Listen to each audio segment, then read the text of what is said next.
And the dumbassery starts with this one right here, the Pro Spider-Man edition.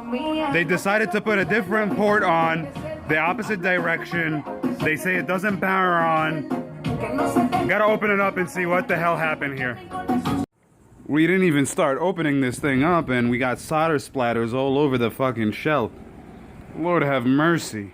They also broke the 4-pin connector to the power. Unbelievable shit. Unbelievable shit. It's a disaster on a multitude of levels. However, they also put the wrong HDMI port on a Pro. Absolutely disgusting. Look at this job that they did right here. What is this nonsense? What is this trash right there?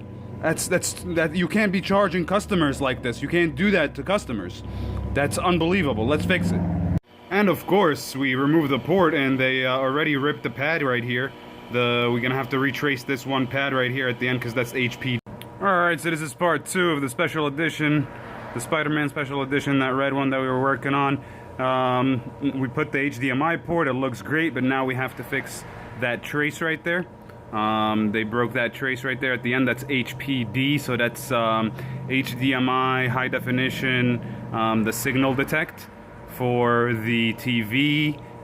So let's connect this one and put it back together, and hopefully we fix the power issue. I saw a few problems right here, so I did fix that, and hopefully it will turn on. Let's try. So here's what we have so far. We ran the trace to the HPD resistor right there. And let's cut this wire, clean up, put it together, and let's test.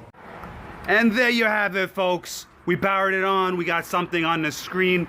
When you have your Spider-Man edition, don't go to a local repair shop. Just send it to TDR right away, bro. You're gonna get it repaired.